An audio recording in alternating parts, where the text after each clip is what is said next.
Welcome to the official Colts podcast. I'm Jeffrey Gorman, joined week in and week out by Miss Larra, Overton, JJ Stankevitz. Guys, I guess I should look at this rundown. Welcome in. Yeah, we gotta start this thing up because this is going to be a fun one. A lot of activities that were happening at Lucas Oil Stadium, honoring the greats. We'll get into that a little bit. But boy, oh boy, you talk about gritty. You talk about just finding a way. And JJ, the fun part is Colts fans, don't forget, this team has won 4 of their last 5 games. And we're talking about them week in and week out, talking about whatever it takes to win. I want to start with you. Boy, that was a beauty. And we kind of knew going in they were going to have some quarterback troubles, the Dolphins and everything. But the Colts, some up, some down. And they found a way to win. Like Shane said, whatever it takes, man. Yeah, I mean, look, the Colts are not playing their best football right now. That is clear to anyone who watched that game. But if you find ways to win while you're not playing your best football, it makes it so if you do start playing your best football, those wins can count. Like, think if the Colts were 2-5 right now. You're sitting there, you're the Jaguars, and you're like, we haven't played our best football, but we know we can get there as the season goes on. Well, it might not matter. If you go on a run where, if you're Jacksonville, say you win 5 of your next 7 games, you're 7-7. And it's like, that's just to get back to 500. The Colts in this position, let's say they win 5 of their next 7 games against this gauntlet of a schedule, that's a tall task. But if they were to pull that off, then you're sitting there at 9-5. It's totally different. It's a totally different ball game. Working 9 to 5? Yeah, That was an unintentional tee-up. I love it. I love that one. Yeah. You guys are too young for that. I think you're both too young for a 9-5 poll. Dolly Parton? I mean, is that what we're talking about? Who doesn't know that song? No. Dolly Parton's great. Oh, she's the best. Yeah, absolutely. Yeah. We'll have that internet show. I want to talk about Dolly Parton for more than an hour. I promise you on this. Hey, you were talking about winning 4 of your last 5, and think about the ways in which you've done it. A couple of those games without Anthony Richardson, a significant stretch without Jonathan Taylor, without DeForest Buckner, like the names that you have missed in that slate of games that you've been able to find ways to win. I was joking with Shane Steichen yesterday that some football games feel a little bit more like boxing matches. And that was certainly true of that game against the Dolphins, kind of a little bit of a grind it down type of situation. Now is the time in which you hope that the way that guys have had to rally in certain situations in place of DeForest Buckner and the time that you missed, Kenny Moore in there. Joe Flacco has obviously been fantastic when he's come in for Anthony. Look at Trey Sermon and Tyler Goodson. How that sets you up to hopefully help you going into this next stretch, which is an absolute gauntlet of next month of games. You talk about a gauntlet. Oh, it's here, man. I need another word because I've used gauntlet. Yeah, I know. Yeah. I like buzzsaw. Buzzsaw? There's a little buzzsaw. Okay. Merriam-Webster, what do you have here? That's good. Look, while you're looking that up, do you know the combined record of these next 5 teams the Colts play? I heard it yesterday. Yeah, 22-10. Yeah, so half of those losses are by the New York Jets, who just got Devontae Adams and get Hassan Reddick back now. And as of right now, that is a Sunday night game. Colts are going to be onslaught. I like that. Onslaught. That's a good one. I like. Thank you, Merriam-Webster, on this. Guys, the fun fact is this. If they win this game on Sunday, they're tied for first in the AFC South. And I don't want to go backwards, but that stinking Jacksonville loss, geez, Pete, could have been 5 in a row if they wouldn't have, that one wouldn't have hit a speed bump like that. This team's playing pretty stinking good. But to go on that buzzsaw, that gauntlet, whatever we're calling, I want to talk about Anthony Richardson and the consistency that's needed at this position for this next 5 games and beyond. JJ, starting with you, some ups, some downs. Are we going to get the Pittsburgh Steelers victory, Anthony Richardson, or are we going to get this one that we just saw late? Not many too big mistakes, but then again, not many fireworks either. Yeah, I mean, I think the baseline starts with, can he take care of the football? And, he had the fumble where he dropped it before the mesh point against Miami. Got to clean that one up, but that was his only turnover of the game. And that's got to come down, right? And it did as a whole against Miami. And that was one, that fumble is one you can probably clean up, right? So that's a good starting point. Then you got to get the completions up. And, I'm sure if you really took a hard look at the film, you would realize not all of this is on Anthony. 42% is not all on Anthony. There are some drops. There are some tight windows, some nice plays by the defense. Not a lot of guys were open in this game. It's something Shane Steichen felt like right after the game, that not a lot of guys were open. But not a lot of separation. Right. But you're also not going to win many games completing 42% of your passes, no matter the reason. I looked it up over the last 5 seasons. Teams are 4-17 when their starting quarterback completes under 42% of his passes and throws at least 20 passes. I do want to say, too, one thing that we did see that was really promising from Anthony was the way he was able to elude some really dangerous situations and avoid some sacks. Yeah, he didn't take a sack. And the thing is, when you have that size, the way that you can fight your way out of things and, like, avoid the fumble in one situation, right? Because he was able to get the ball out, have forward progress in that situation, slide out of bounds. There's some things that he was really able to do well, even fighting through maybe if he isn't 100% coming off of that oblique. I mean, we don't really know exactly how close. And to be honest, most guys are not at 100% at this point in the season, no matter what position you play. But I think for him to be able to fight his way out of a couple of different dangerous situations, avoid getting brought down, not put his team in a lot of situations in any sort of danger, I thought were good indications of seeing some growth from Anthony in that regard. I think that's important to bring up within the context of the Dolphins game, being this was going to be ugly. Like Mo Alley Cox told me that there was a moment on the sideline where Shane Steichen came up to them and said, F it, let's go win this game ugly. And that's what it was going to be. So you don't give Miami momentum by taking a sack or, losing a football in those situations. That did matter. I'm not sure it matters a ton when you zoom out on this season for Anthony. Because you got to get the completions up, whatever it is. Again, it's not all on him, but you got to get the completions up. You say, JJ, it's not all on him. We're going to talk about these little things that mean a lot, Larra and JJ, coming up a little bit. But I want to go backwards a little bit. We heard it yesterday on Monday night with Matt Taylor. We heard Coach Steichen say, and after the game as well, this one's on me. A lot of this is on me. I'm going to take blame on this. I'd like to get both your thoughts on this. Falling on the sword like that.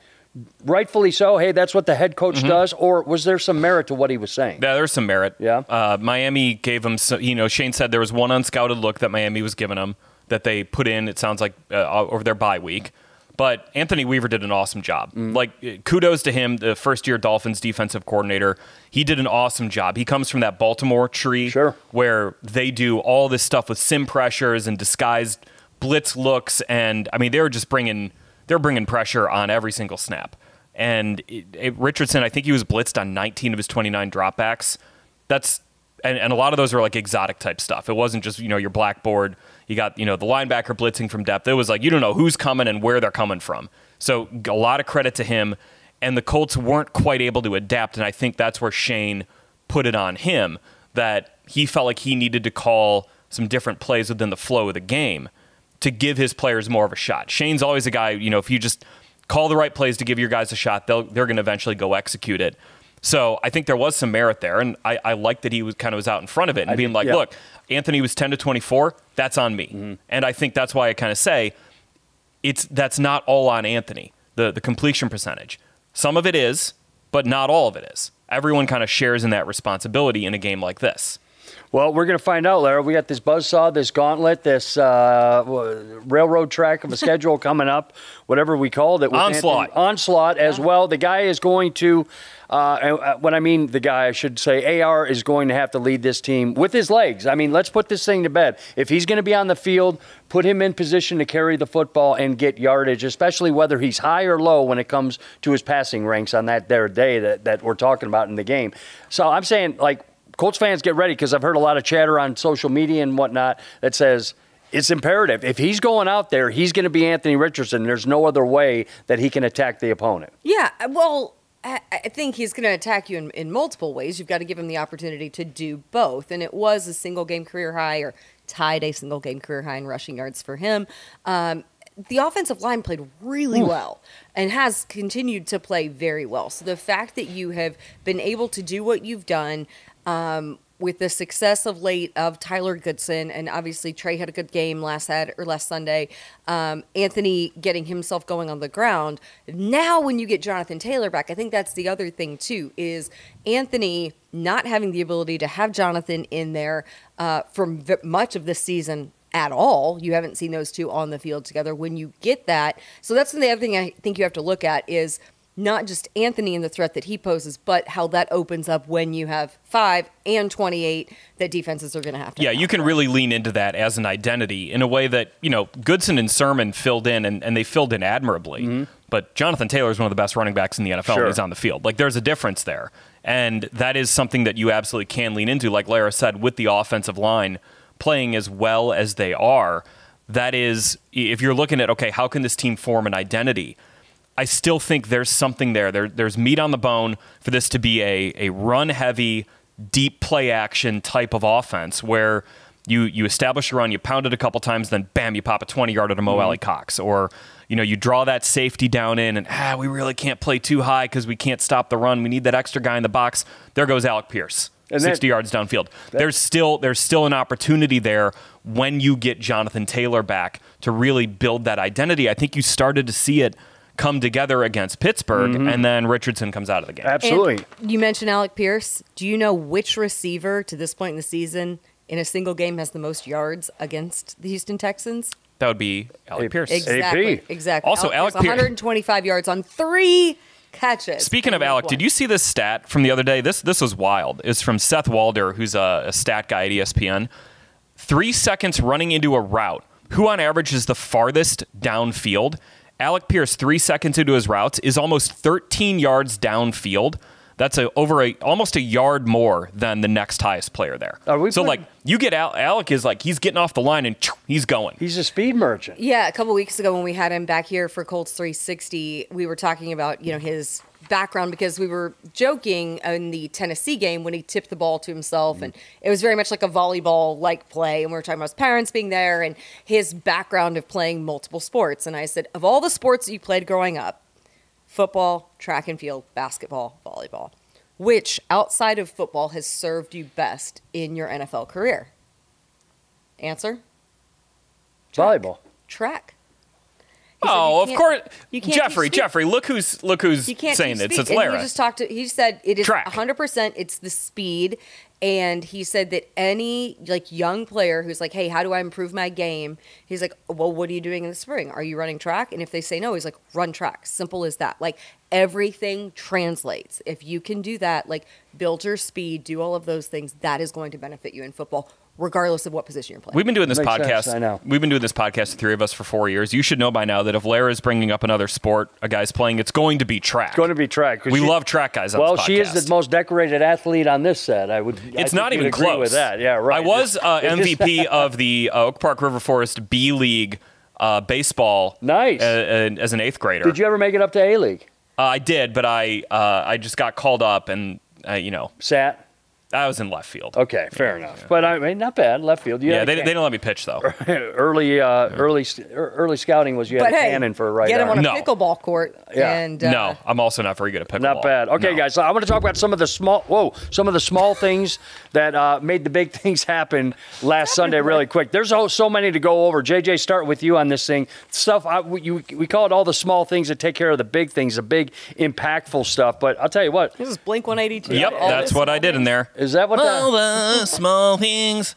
I didn't even get that. Yeah. Could not name a Blink 182 song. Well, now you can. Yeah. Actually, Now you can. just Now did. I can. You actually just did. I was singing in my head. What's my age the again? Small things. It's an old song, from the late '60s. All the young dudes. But anyway, that's another. All right. Give me some of the sample size of what we're talking about. The small things that helped us. All right, so I want to start with the block Michael Pittman Jr. had on Anthony Richardson's 8-yard run. It's 3rd and 4, late in the 4th quarter. Colts needed to get a first down. Otherwise, they would have been probably a 48, 49-yard field goal. Give the ball back to Miami with about 3.5 minutes to go. Richardson takes a direct snap, running play, kind of like a QB sweep almost. Michael Pittman Jr. digs out Chop Robinson on this play. Guy who's 6'3", 253. Yeah. Shane Steichen told us yesterday that Jim Bob Cooter highlighted that block as the block of the game. Is that right? But it's okay, Michael Pittman Jr., the passing offense isn't there today. You know what he didn't do? He didn't fold. He didn't give up. He didn't stop caring. He goes out there. He blocks his butt off on this play to get the Colts a first down. They run about 90 more seconds off the clock. Because of it, they get the field goal. They give the ball back to Miami with 1:54 left. Miami has no timeouts, which brings me to the next one. Larra, can we talk about the field goal unit going on the field, coming off the field? Change? And then, I just imagine, I want to go back and listen to Matt Taylor's call of it because I wanted to hear him say, trips to the left with Luke Rhodes, Rigoberto Sanchez, and Matt Gay lined up out there. Yeah. Exactly. Because that's what it was. Yeah. And Mike McDaniel, I want to know what his top speed was. Well, running over there? Yeah. Because, it was great. Need an NGS tracker on him. So Rick had addressed the fact that Mike McDaniel's kind of wearing like sweatsuit joggers. Like he has a very like unique style, right? Like, and Rick's calling it out early, and then he's like, "Now we know why he's wearing the tracksuit. It's because he had to race down the official and call a timeout." It was pretty funny, but yeah. So Matt was getting into kind of setting it all up, and I'm like, "Oh, they're out there. Oh, they're out there." So I'm trying to cue him from the field as to everything that's going on because he's trying to give all the situation and everything. Yeah, it was pretty fun. That's one of the things that I thought going into this would be interesting. Not necessarily that they're going head to head in the play call situation, but Mike McDaniel being pretty innovative with some of the things that like he likes to do versus Shane, some of that chess match. Like I think that it's kind of fun with a lot of these young head coaches and some of the things that they like to do. I mean, look, you can't do this. What their staffs like to do. You can do this maybe once a year, and it has an impact. And Shane Steichen just he nailed this one. And also shout out to Charlie Gelman, the Colts game manager up in the booth. I'm sure he had a big hand in this. Brian Mason for getting these guys coached up properly. Like everyone had a hand in this, but it forces Miami to call a timeout. So they burn their first timeout of the second half with 9 minutes to go in the fourth quarter. If the Colts did this and they took a delay of game, it would have gone from a 22-yard field goal to a 27-yard field goal. But Miami didn't have the right personnel on the field. Jalen Ramsey's going off the field, and Matt Gay's thinking, man, I wish you were out here because I had a route plan for you. I was going to go up and Michael Pittman you in the end zone. That's what Matt Gay told us yesterday.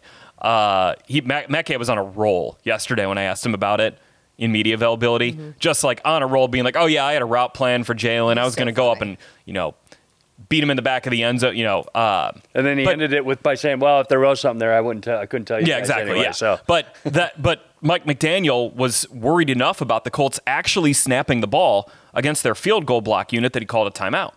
So there you go. Now you're down to timeout, and that mattered when Miami had to drive the length of the field with no timeouts. Yeah.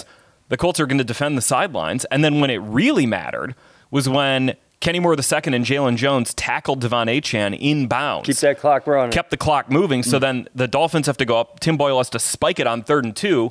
And then his 4th and 2 pass, he airmails it. The game's over. Yeah. So that's where it really showed up.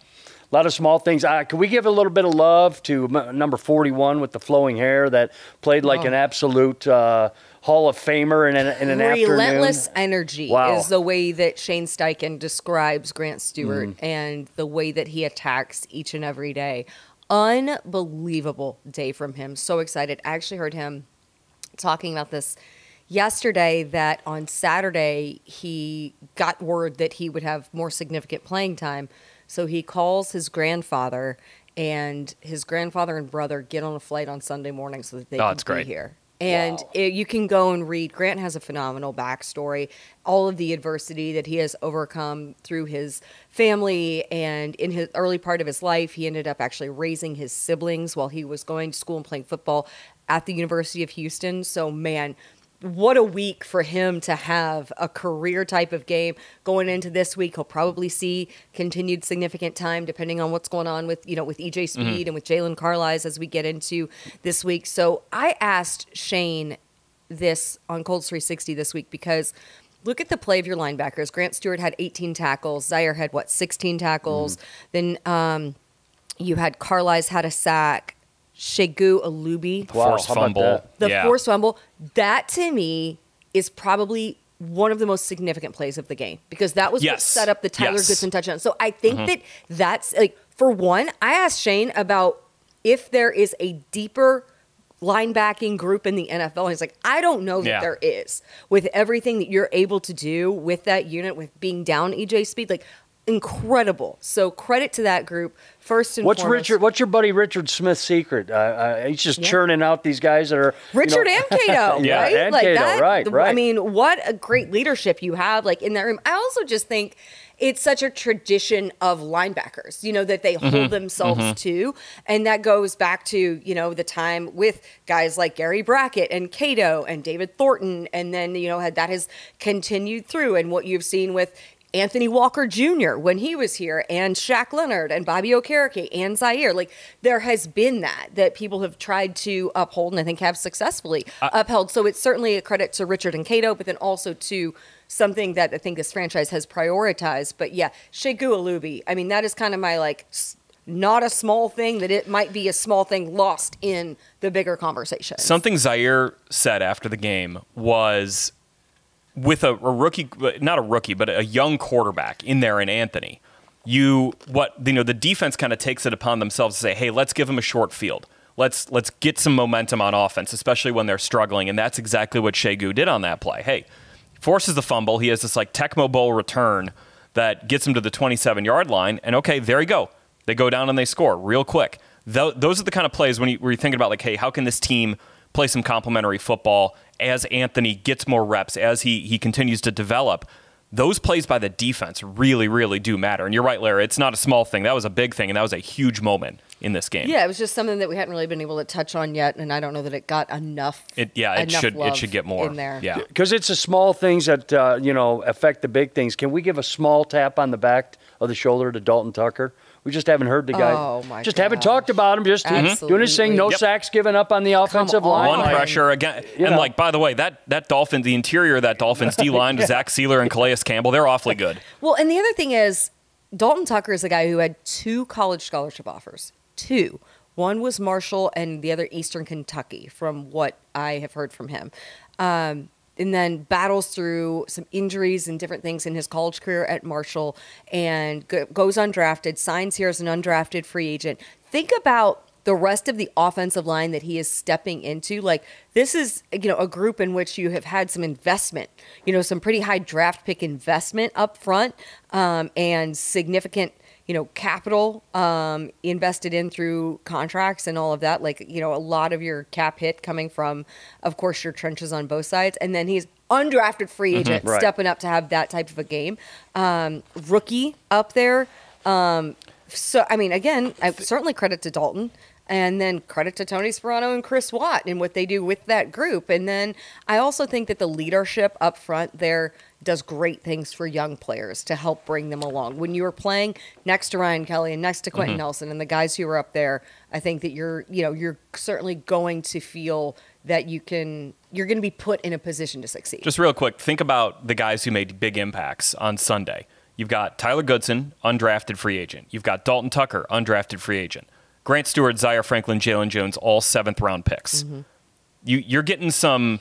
This is how you grind out a win like this. Is you got to get these guys playing at this level when it can't all be your superstars, your guys who are drafted high, your high-priced free agents, whatever it may be. You got to get play like this out of your depth guys, and obviously Z's a starter. Right? That's a good poll. We know that, but think about that. All these undrafted guys, all these 7th-round picks coming up and making huge that's plays. more than just a couple of guys, too. It is. It's a handful. Jalen Jones, I don't care who's playing quarterback. Tyreek Hill had the worst day of his career. Yeah. Jalen Waddle had the worst day of his career. Awesome stat. Good stat. I love that you picked that up. After the game with somebody that Grant Stewart plays like his hair is on fire, and what a head of hair it is. It sure looks like it. Right? It is it gives very Troy Polamalu kind of vibes. The aesthetic. Flowing out of the helmet. It's so awesome. The aesthetic of Grant Stewart laying the boom on a hit is unlike anything in the NFL, where you just get bam, and then there goes his hair flying around. It's so old school. It's so much fun. I love it. He had some big hits. He had some shoestring tackles right in front of me at one point. Love that. He was not giving the tackle up on the south side end zone, but, he had a great day, Sam. I also had some fun with Tyler Goodson after the game. Another great day, yeah. Oh, and a guy who, and I told him this, just say it. The resilience. Yes. He carried the way the last season ended. He carried that with him, built off of it, used it as fuel, used it to motivate him. And oh my gosh, so to see him, first career regular season touchdown for Tyler Goodson. But I teased him a little bit after. I said, hey,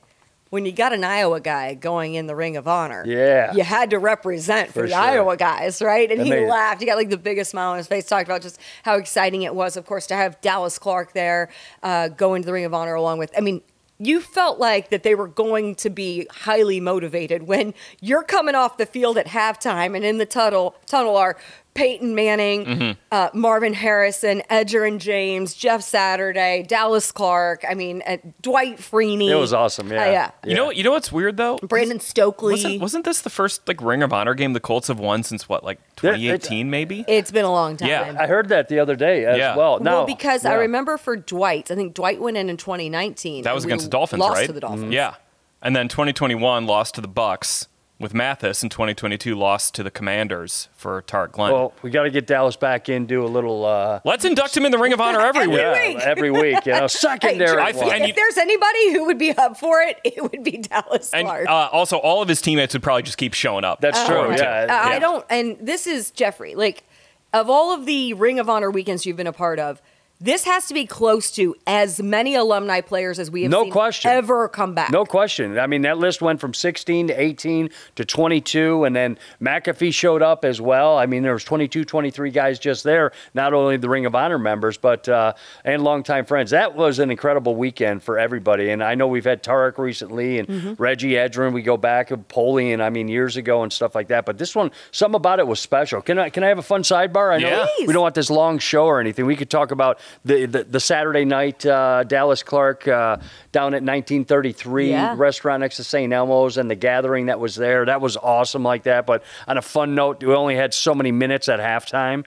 And if you follow something at halftime, it has to be to a T. And I'm just coming up with Larra did her job at halftime, threw it right on time. JJ was right on time when somebody finally threw it to him. But they go, Gorman, you have 2 minutes to make the introductions.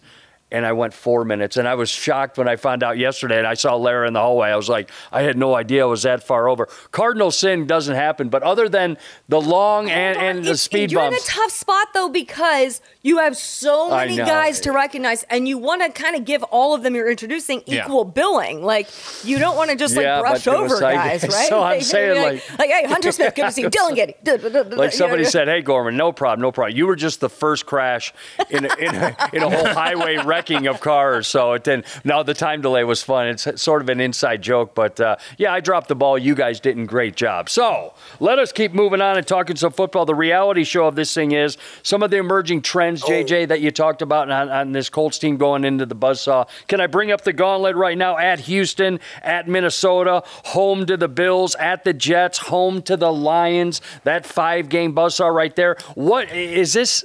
Is this in our reality show here, JJ? Is this going to be able to sustain that of what we've seen, quarterback play included, and for the next 5 games? What is reality? I hope you're getting better. Yeah, but this is the reality check for this team. Absolutely. You're 4-3. You're in position to compete for a playoff spot, if not the division. This is your reality check. How do you come out of this 5-game stretch against? You're talking about the Detroit Lions look like the best team in the NFL right now. Or one of the top 2 or 3 best, whatever you might say. Right. You got Josh Allen. And that's even since losing Aiden Hutchinson. It is. They still look great this weekend. You got the Buffalo Bills coming in, and Josh Allen is a perennial MVP candidate. You go on the road to the Minnesota Vikings on Sunday Night Football now with Brian Flores and that maniacal defense he's got there. And then, oh, by the way, this week you just have the division kind of being up for grabs against the Houston Texans. Yeah, it could. So... And by the way, when the Colts go and play the Jets, like I said, you got Devontae Adams there. Rodgers is probably going to be more synced up with him as the season goes on. That was a tough test against Pittsburgh on Sunday night. That game's going to be tough. That game's still scheduled for Sunday Night Football. This is as tough of a stretch of games as I can remember being in the middle of a season. But this is where I think you're going to see the Colts either sink or float as a contender in the AFC. We're going to find out. And it doesn't mean the Colts have to rip through the stretch and go 4-1. If you hold your own and you're competitive in these games and you go 3-2, 2-3, you're going to come out of the stretch feeling like we're good. We're in good shape to make a run down the stretch.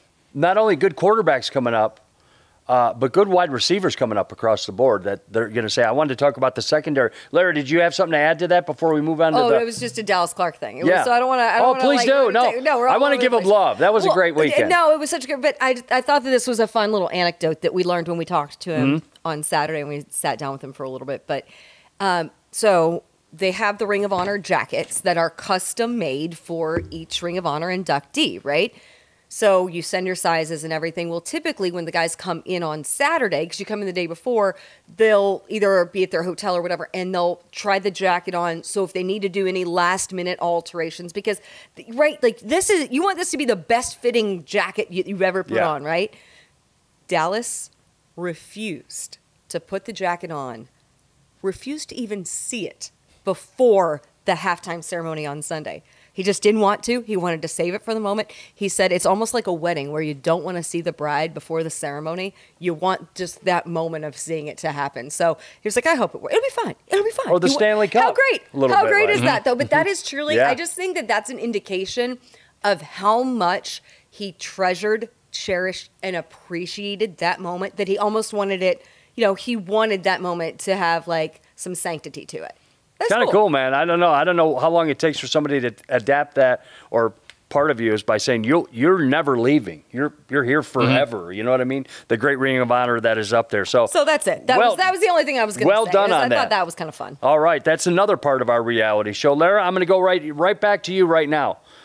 The Colts secondary, the way that it is right now, JJ talked about it. Tyreek Hill, Jalen Waddle, nothing, right? Can that keep up? They also were on like their fourth quarterback at one point, too. Right, so right. I understand. Feel for those guys a little bit. Do we have tough, but I mean, still career worst days. I know. They are Like, what I'm just trying to put things in perspective, a little bit. But hey, as I said the other day, Sammy, whoa. I mean, those guys, Jalen Jones are in there. Sammy Womack, the guy who wasn't even on your roster in the first week of September. Like, you signed him after roster cutdown. Like, what an addition! What a find he was by the front office. Yeah, I love the way that Jalen Jones has continued to level up week in and week out. And one of the things that he admitted, because this has been so much of a breakout year for him, certainly he got valuable time as a rookie when he had to step in with some injuries there in that position group, and you saw his growth. But some of the performances that he has, I mean, the 2 interception day that he had for one, unbelievable.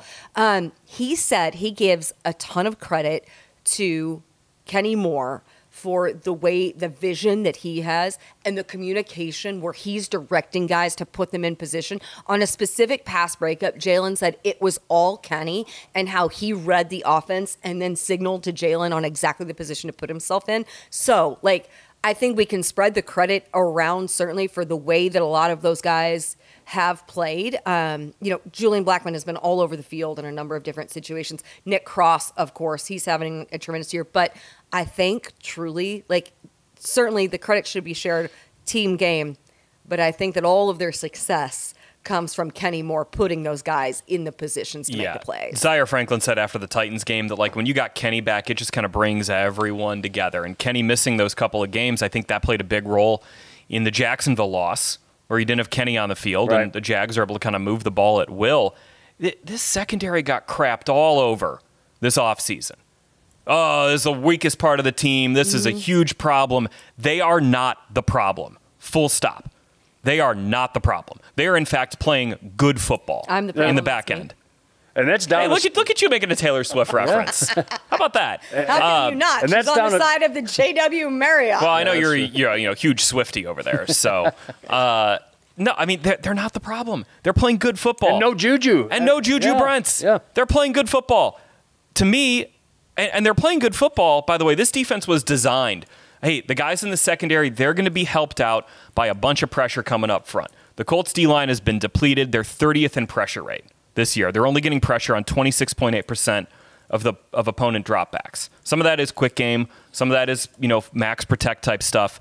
The Colts are not getting a ton of pressure on opposing quarterbacks, which to me makes what the secondary is doing even more impressive. Ooh, that they're having to hold up in coverage and they're having to make some plays out there, and they're doing it. Yes or no? Diggs, Jefferson, Cooper, Devontae Adams, Amon-Ra St. Brown. These guys all away. Mm-hmm. Does this trend continue? It's going to have to. Yeah. It's going to have to. About 1 for 3, those sort of stats. I don't think we're going to see those. You're not going to see a Tyreek Hill. Right. 1 for 8 type game. I mean, look, it's going to be those guys, and then it is also going to be the secondary options, right? When you play the Lions, is Amon-Ra going to get his? Because he's awesome. He's such a good receiver. Can you kind of tamp down on Jamison Williams? He'll be back for that game. Or Sam Laporta. these guys. When you play Buffalo, all right, they got Amari Cooper, though. They might get him rolling by week 10. Are you going to get burned by Khalil Shakir? Are you going to get burned by Keon Coleman, these guys? It's, okay, mute the massive impact you can have from those top guys, but also make sure that you don't get beat by the other guys who are talented on those pass-catching units. Mm-hmm. You have to have seen this. The viral clip where Amari Cooper doesn't know what route to run, so he looks at Keon Coleman, and he signals the route, and Cooper gets a touchdown off of it. Yeah, Cooper kind of throws up his hands like, well, and Coleman's like, I think you're running right there, bro. So you're looking at catch the ball. Looking at the rookie. Catch it over there. I saw that. That was great. That was so good. Okay, Larra. Coleman's a character too. Like the Bills have done such a great job, and now they've like marketed him and just leaned into all these like funny like social bits. Like, it's so funny. They also do it with Josh Allen too, and like. Yeah. It's great. There were all some like very centric like Buffalo things that they like kind of did like a Keon Coleman like introduction to Buffalo. It's really funny. I just wish they could have leaned into the pit more. Remember the pit from last year? The pit? The pit that where they're building their new stadium. It was this construction pit. Oh, yeah. And fans would like jump into it. It was illegal. But they're like jump in it. Was it dirt or water? Yeah, dirt. Yeah. They're like quote unquote sacrificing themselves to the pit. Okay. To win games. Buffalo. Oh, it was great. It was great. Incredible. Oh, I could see that. All right, guys, some trendsetters. Can they continue for success? We're going like this. Who wants it first? 48.5 right now completion percentage for AR right now. That can't happen through the next 5 games. Hopefully we can look at this at the end of it. JJ, what's an amount you'd like to see him at after we're done with this 5-game gauntlet? All right, here's my take on this. Is it doesn't need to be as high as you might think. 64? No. Doesn't need it does 58. 56. Okay. As long as he's hitting the explosives. You can live with him missing some throws if he's hitting the 50, 60 yard, 1 or 2 of those in a game, because no other quarterback's doing that. And those plays make up for some of the other misses right now. That's where he might be at in his development. But if you can get that deep ball to Alec Pierce, the deep in-breaker to A.D. Mitchell like we saw in the game against Miami, if you can get those throws and those explosive plays, you can live with a lower completion percentage than you might be used to. But you can't live with that if you're not getting the explosives. You're either going to be efficient and completing 60-something% of your passes, or you're going to be explosive and maybe it's down into the mid-50s. Larra, what do you think? What do you think on AR? Where are we at with AR in the next 5? What? I mean, where are we at with AR over the next 5? Right now we're talking about the completion percentage being down right now. I'm saying like... I'm looking for more song references. Where is I know. Where I mean, we talked about his legs earlier, the importance of this. This is a big stretch for the kid. I mean, we want health. Availability is going to be the big part of it because he's got a similar start to this season that he did last year season concerning injury and whatnot. I just think this is a big run for him. Yeah, it's certainly a big run. And I think, completion percentage is one thing. To me, it's more so just not throwing the interceptions. If it's incompletions is one thing. It's just, not throwing them into dangerous positions, not throwing them into coverage. That's more of what I think I place a priority upon. Like the completion percentage, yes, is a great indication of offensive efficiency, but it's not the singular factor that I think leads necessarily to offensive success. I'm totally with JJ. If you're hitting the explosives, not really that concerned about it. If you're avoiding the interceptions, that's another thing. And then for me, from the offensive perspective, I want to see more explosives coming from number 28 as well to create that situation. So I think that your defense has held its own in a number of these situations.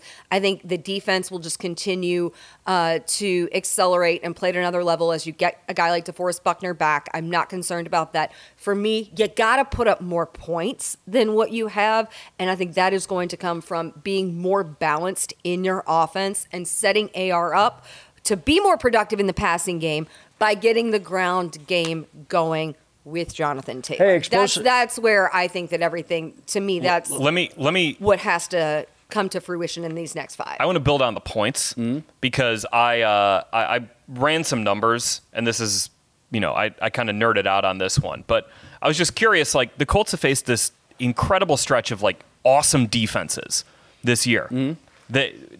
Houston, Green Bay, Chicago, Pittsburgh, Tennessee, Miami, they're all top 10 or top 12 defenses by whatever you might look at. Jacksonville's the only one that's not. So I was like, okay, the Colts have, the offenses looked like it struggled, right? but how have they performed relative to those defenses? So on average, those defenses are allowing 21.1 points per game against all opponents. When they played teams other than the Colts, they're allowing about 20 points per game. And when they played the Colts, it's at 23 points per game. The Colts have scored 23 points per game against these defenses combined. So the Colts are still like a little bit above average compared to the defenses they're playing. Pittsburgh, in particular, when they didn't play the Colts, they're allowing 12 points per game. The Colts hung 27 on them. Like that, what a game that was. That was. I mean, and that, but this offense, they got, kind of got the run game going early then. That's a game that should give you a lot of hope that even if the Colts are facing really good defenses, they can put up more points. And as much as this is, a very tough stretch of the schedule, the two teams that you're getting at home being Buffalo and Detroit, those are the least teams I want to play on the road.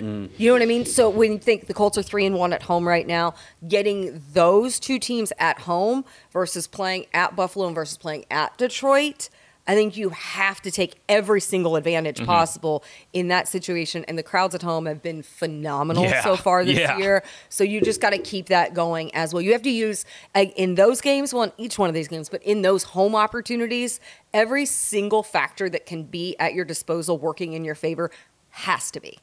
All right, guys, let's talk as if Jonathan Taylor and DeForest Buckner go this week. Both healthy. Is that somewhat accurate, would you say, at this point, JJ? So Shane Steichen said on Monday he's optimistic both can play this week. Buckner is still on IR, so the Colts need to designate him to return before he can start practicing. Then he'll pop up on the injury report, depending on if he's full, limited, whatever it may be this week. Jonathan Taylor, same thing. He hasn't practiced since before week 4. Hopefully he starts getting going this week. But look, if you get both those guys back, there is a case to be made that those are your two best players on each side of the ball. No Jonathan question. Taylor and DeForest Buckner. And the Colts have been without them for a pretty long stretch of this season already. We know what JT means, and believe me, he's going to have one. How many 60-yard runs does he have left this year where he's reaching 22 miles an hour? We talk about explosive plays, but it's not been great on the defensive front. It has not been great on the defensive front. Really quick, DeForest Buckner's presence back on the offensive line, guys. Will this take this team from, come on, what are we doing right now, to, okay, back to comfortability with DeForest back? Yeah, you can play winning defense with DeForest Buckner on the field. And it'll create more opportunities in the pass rush as well, more opportunities to pressure the For Latu especially. Oh, my gosh. If you look at Latu's pass rush win rate, he's beating the guy in front of him at a pretty decent clip. The problem is opposing quarterbacks just kind of step up and can avoid it. But if you got 99 in there, you got nowhere to go. You can't step up. There's nowhere to go. Okay, well I think that's a great point. Good luck throwing over. Yeah, right. Yeah. I think that's a great point. Here's a little take for you. In these when Buckner comes back in the next 5 games, Latu will have 3 sacks. So he's getting ready. 3 sacks on the next 2 games. He's getting ready to next 5 games. Oh, it's 5 games. Okay. So it's not like the hottest take. I'm kind of slow playing it, but he's got 2 this year.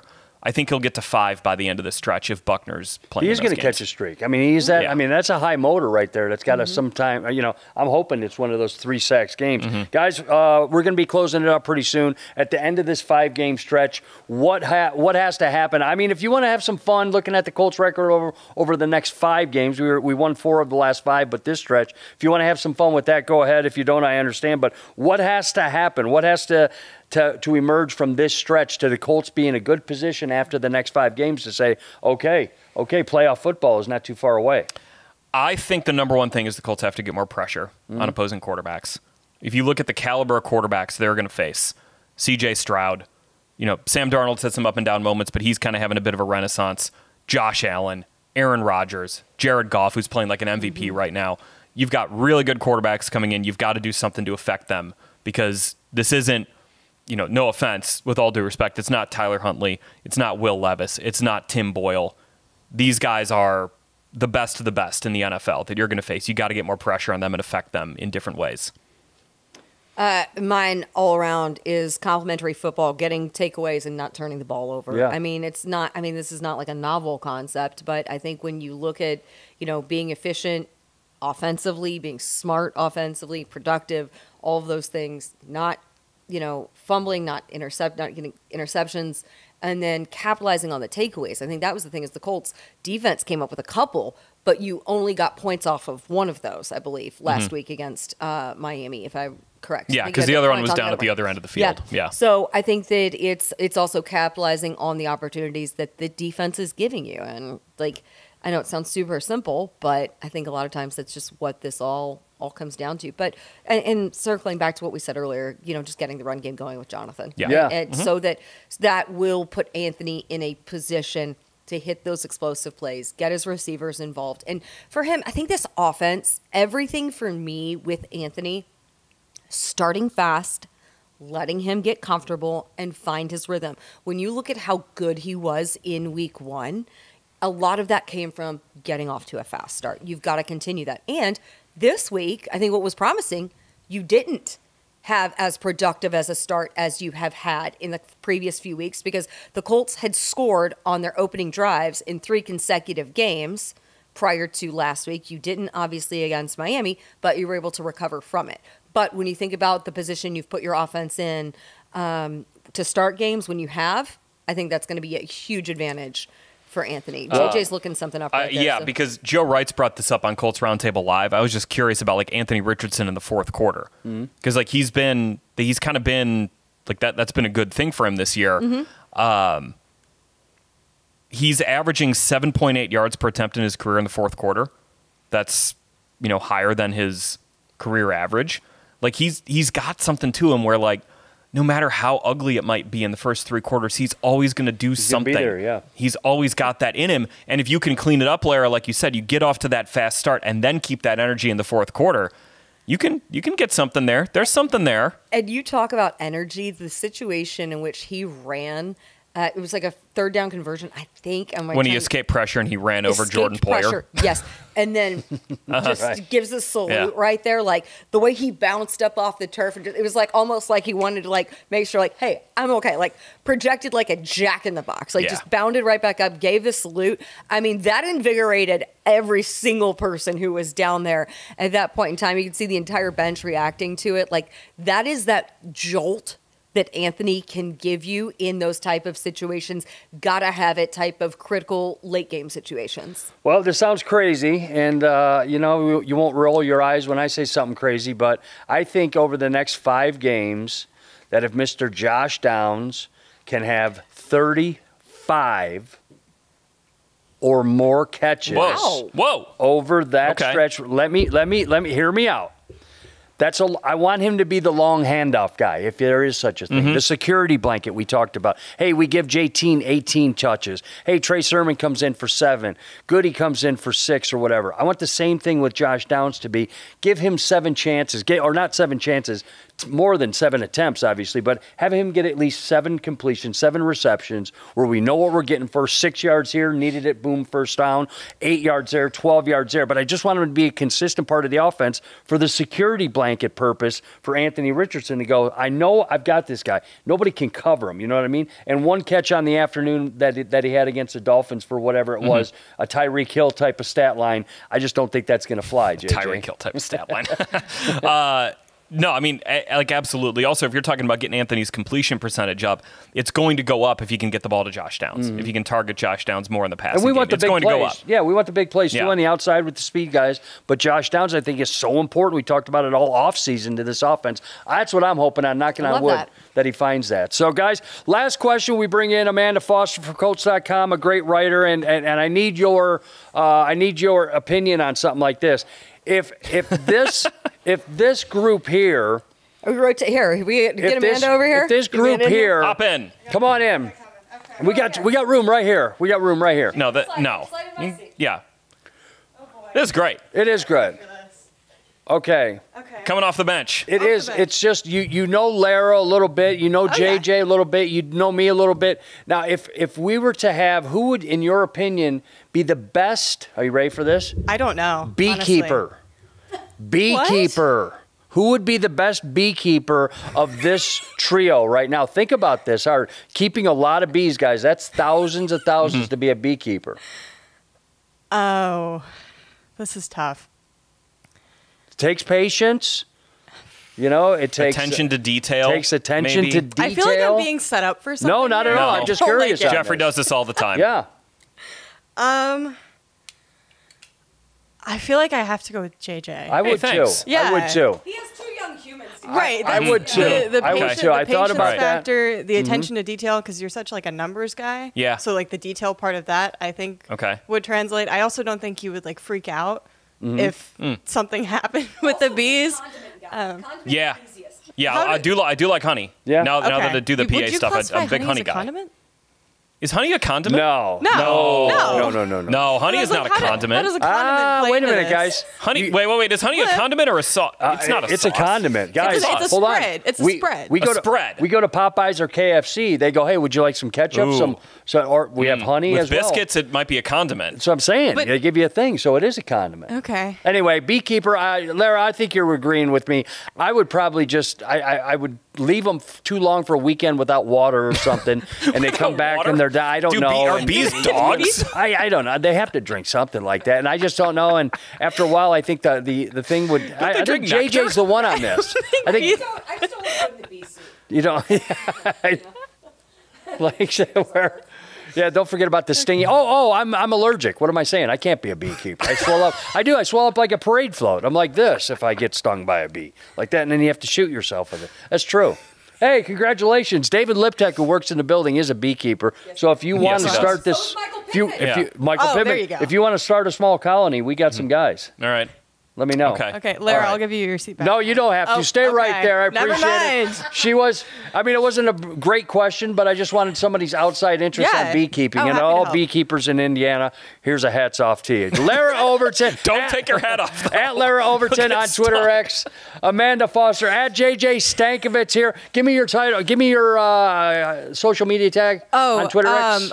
Amanda Foster _15. There it is right there. A There great it is. writer. Keep reading. At Larra Overton, at JJ Stankevitz. I'm Jeffrey Gorman. Guys, let's go start this run with a big win and come back next week, getting ready for the Minnesota Vikings with the Colts in, I can't believe I'm saying it, first place after beating Houston this week. Love it, guys. Thanks for the time. Thanks for your time. Colts.com has all the latest information, and we got more news coming because practice is starting up pretty soon. We'll talk to you later.